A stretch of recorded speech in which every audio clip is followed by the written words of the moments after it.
जिस जगह पर एक पत्रकार को मारकर जिंदा गाड़ दिया गया। 8 महीने बाद उसी जगह बुलडोजर चला, लेकिन क्यों? और इस हत्या के पीछे 120 करोड़ के सड़क घोटाले की कहानी क्या है? आइए जानते हैं इसकी पूरी सच्चाई। तो नमस्ते, मैं सोनी।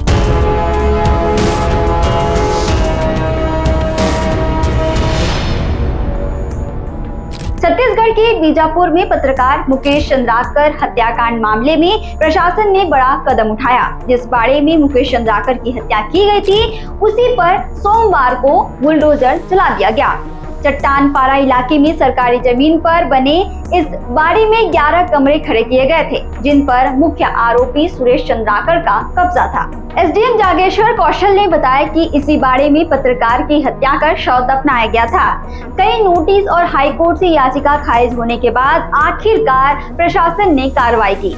अब बात करते हैं उस सच की जिसकी वजह से मुकेश को अपनी जान गंवानी पड़ी। दरअसल साल 2009 में केंद्र सरकार ने सड़क आवश्यकता योजना स्पेशल प्रोजेक्ट की शुरुआत की थी। मंगालूर से मिरतूर तक सड़क बनाने के लिए 56 करोड़ रुपए पास किए गए, लेकिन साल 2015 तक एग्रीमेंट होते होते लागत 120 करोड़ तक पहुंच गई। काम 4 ठेकों को दिया गया, जिनमें से एक था सुरेश चंद्राकर। 32 किलोमीटर सड़क के काम को 16 भागों में बांटा गया और एग्रीमेंट किया गया, लेकिन सड़क बनी घटिया क्वालिटी की, डामर बिछा मगर कुछ ही दिनों में उखड़ गया। कई जगह तो बस गिट्टी और मुरूम डाल दिया गया। यानी सड़क घोटाला साफ था और इस घोटाले को सबसे ज्यादा उजागर कर रहे थे पत्रकार मुकेश चंद्राकर। 29 दिसंबर 2024 की रात मुकेश के ही अपने रिश्तेदार दिनेश, रितेश और सुरेश चंद्राकर ने मिलकर उनकी हत्या की साजिश रची। 1 जनवरी 2025 को मुकेश को डिनर पर बुलाया गया। पहले खाना खिलाया गया, फिर पीटा गया। जब वो अधमरा हो गए तो उनका गला घोटा गया और आखिर में लोहे की रॉड से सिर पर वार कर दिया गया। उनके सिर पर 2.5 इंच का गहरा घाव मिला। इसके बाद शव को बाड़े के 11 नंबर कमरे के सेप्टिक टैंक में डाल दिया गया। जिस मुकेश ने अपने भाई के साथ पढ़ाई की, कपड़े तक शेयर किए, वही भाई आज उनका कातिल बन गया। 3 जनवरी को शव बरामद हुआ। 4 जनवरी को पुलिस ने 2 चचेरे भाई दिनेश और रितेश चंद्राकर, साथ ही उनके साथी महेंद्र राम टेके को भी गिरफ्तार कर लिया। मास्टरमाइंड ठेकेदार सुरेश चंद्राकर को बाद में हैदराबाद से पकड़ा गया।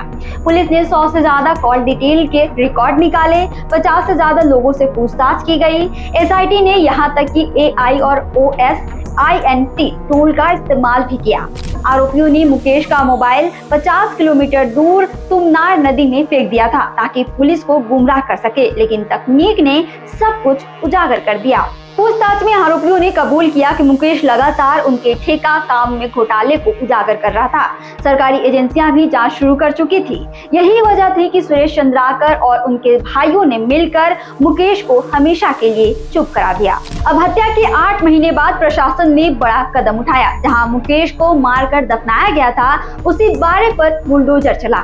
11 कमरे तोड़ दिए गए। 120 करोड़ के सड़क घोटाले के आरोपियों की जायदाद जब्त की जा रही है। ये सिर्फ एक पत्रकार की हत्या नहीं है, ये उस सच्चाई की हत्या है। पत्रकार मुकेश चंद्राकर को भ्रष्टाचार और घोटाले पर लिखने की सजा उसे मौत बनकर मिली। यही होता है एक सच्चे और निडर पत्रकार के साथ। छत्तीसगढ़ से जुड़े और अपडेट्स के लिए आप देखते रहें वोयम छत्तीसगढ़।